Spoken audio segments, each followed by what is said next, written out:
Students, कल हमने करी थी इनेट इम्यूनिटी, आज हम स्टार्ट करेंगे एक्वायर्ड इम्यूनिटी। मैंने आपको बताया था इनेट इम्यूनिटी हम फर्स्ट लेक्चर में कवर करेंगे और acquired immunity we will cover in the second lecture. ठीक है, let us start with the acquired immunity.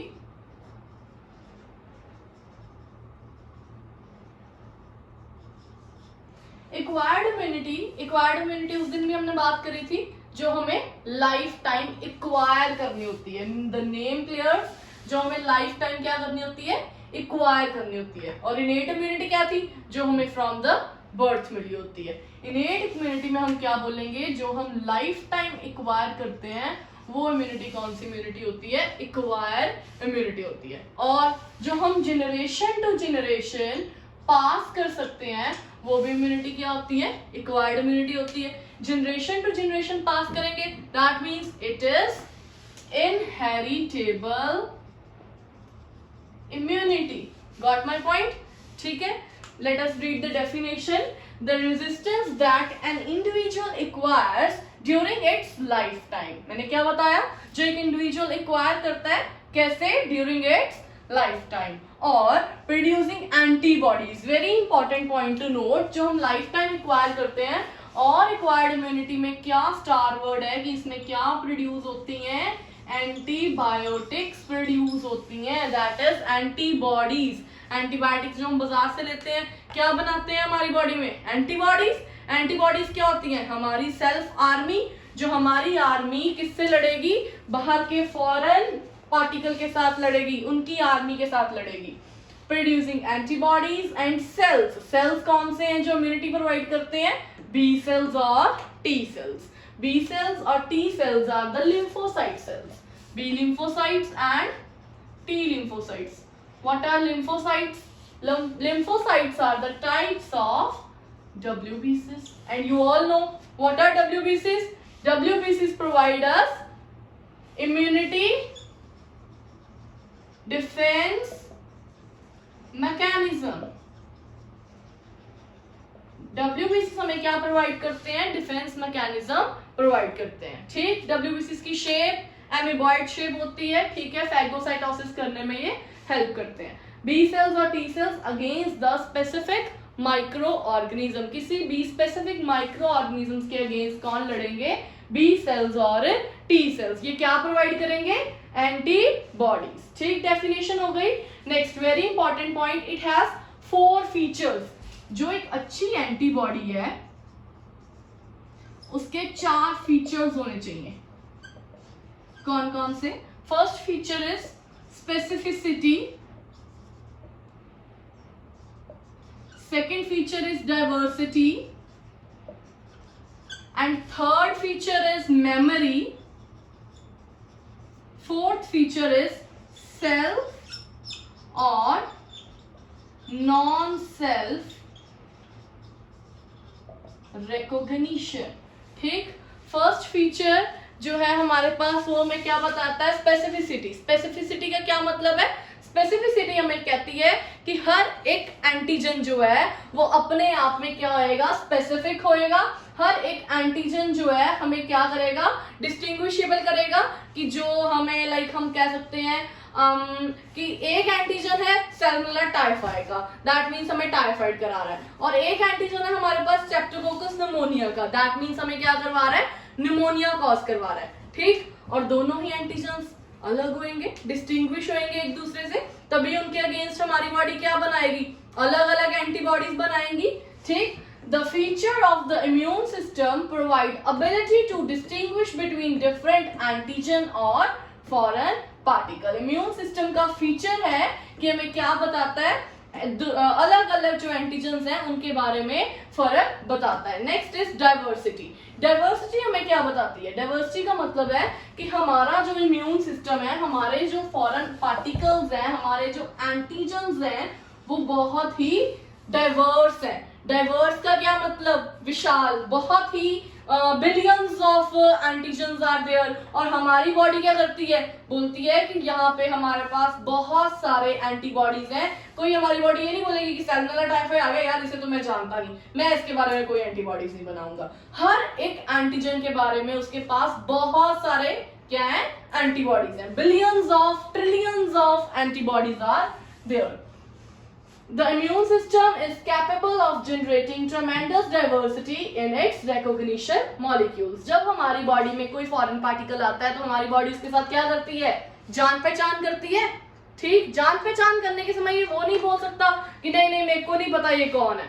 उसको उसके खिलाफ क्या बनानी पड़ेंगी? एंटीबॉडीज बनानी पड़ेंगी to recognise billions of different structure of the foreign antigen. और वो एंटीबॉडीज कैसे बनाएगा? पहले क्या करेगा? एंटीजन को पहचानेगा कि हाँ भाई ये सैल्मोनेला टाइफाइड है, ये स्ट्रेप्टोकोकस निमोनिया है, ये विब्रियो कॉलेरा है, कौन सी डिसीज आई है। ठीक, नेक्स्ट इज मेमोरी। मेमोरी हमें क्या बताती है? मेमोरी बहुत इंपॉर्टेंट पॉइंट है। इसमें हमारे पास क्या आते हैं? एंटीबॉडीज जो हमारी होती हैं, जो हमारे बी सेल्स और टी सेल्स, लिम्फोसाइट्स जो है हमारे, वो क्या करते हैं? मेमोरी रखते हैं। मेमोरी का मतलब है कि एक बार जो हमारी बॉडी में फर्स्ट एनकाउंटर हो गया, फर्स्ट एनकाउंटर हो गया, एक बार जो हमारी बॉडी में फर्स्ट एनकाउंटर हो गया, देन उसके बाद हमारी बॉडी क्या बना के रखेगी? डिफेंस मैकेनिज्म बना के रखेगी, दैट इज मेमोरी बना के रखेगी कि पहली बार मैंने सैल्मोनेला टाइफाइड को देख ली है, मैं इसे जानता हूं, ये कितनी औकात का मालिक है, क्या कर सकता है, कितनी लड़ाई है, कितने इसके पास सोल्जर्स हैं, ये हमारी बॉडी में आके कितना टाइफाइड फैला सकता है, मैं इसे जानता हूं। नेक्स्ट सेकेंड टाइम जो इनकाउंटर होएगा उस टाइम पे उसको इतनी मेहनत करने की जरूरत नहीं होएगी जितनी मेहनत उसने फर्स्ट टाइम में करी थी। क्यों? क्योंकि उसने क्या बना के रख ली है? आर्मी बना के रख ली है। उसे पता चल गया कि ये जो बाहर का फॉरेन पार्टिकल आ रहा है ये अपनी कितने साथ अपनी आर्मी लेके आता है। लेट्स से ये अपने साथ 10,000 की आर्मी लेके आता है। हमारी बॉडी में फर्स्ट इनकाउंटर में ही 1 लाख की एंटीबॉडीज बन गई। ठीक है, तो हम पहले ही उससे स्ट्रॉन्ग बन चुके हैं। नेक्स्ट टाइम इनकाउंटर होएगा, इतनी मेहनत करने की जरूरत ही नहीं है, चाहे वो 20,000 ले आए, 30,000 ले आए, जितने मर्जी ले आए, हम जीत जाएंगे। ठीक, and point to note there is first encounter को हम बोलते हैं primary response of our body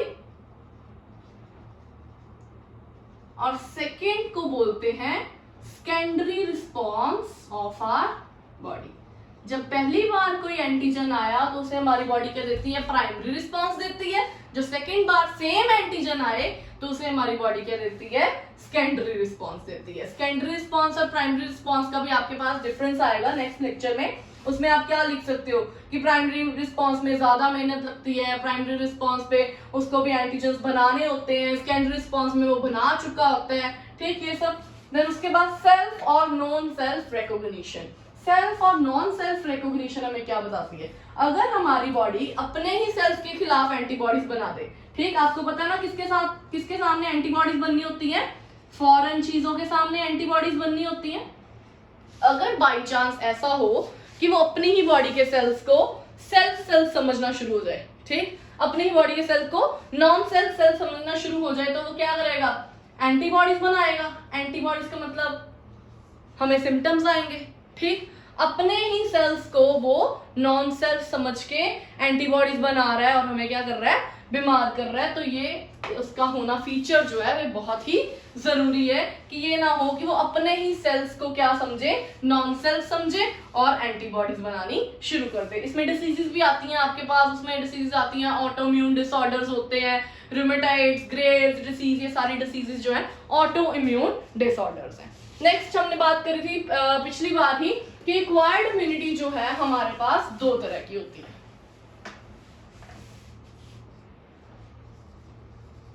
active और पैसिव। एक्वायर्ड इम्यूनिटी 2 तरह की होती है, एक्टिव एक्वायर्ड इम्यूनिटी और पैसिव एक्वायर्ड इम्यूनिटी। एक्टिव और पैसिव में क्या डिफरेंस आता है? एक्टिव का मतलब क्या होता है? एक्टिव का मतलब क्या होता है? एनर्जी। जब भी हमारी बॉडी में कोई एनर्जी वाला काम होना होता है उसको हम बोलते हैं एक्टिव, और जिसमें एनर्जी नहीं यूज होनी होती यानी कि इजी काम जो नो एनर्जी, वो क्या होता है? पैसिव। ठीक, यानी कि ये मुश्किल काम है तो इसमें क्या होएगा? हमारी बॉडी खुद से एंटीबॉडीज बनाएगी। इसमें क्या होएगा? हमारी बॉडी खुद एंटीबॉडीज बनाएगी। और इसमें क्या होएगा? हम आर्टिफिशियली बाहर से एंटीबॉडीज जो है वो लेंगे। ठीक, खुद एंटीबॉडीज बना रही है हमारी body, that means contact with the pathogen necessary, contact होएगा, उसे पता चलेगा कि क्या सैल्मोनेला टाइफाई आ रहा है, स्ट्रेप्टोकोकस निमोनिया आ रहा है, जो फीचर्स हम डिस्कस करके आए उसके बेसिस पे वो क्या बनाएगा, आर्मी बनाएगा, दैट मीन्स क्या बनाएगा, एंटीबॉडीज बनाएगा। कॉन्टैक्ट जरूरी है, इसमें कॉन्टैक्ट जरूरी नहीं है, कॉन्टैक्ट जरूरी नहीं है, क्यों? क्योंकि हम बाहर से आर्टिफिशियली एंटीबॉडीज ले रहे हैं, तो कोई भी दे दो चलेंगी, क्योंकि हमें अपनी बॉडी में क्या करके रखनी है, सेव करके रखनी है, ठीक है। नेक्स्ट और क्या आ सकते हैं, इधर निकालो डिफरेंस।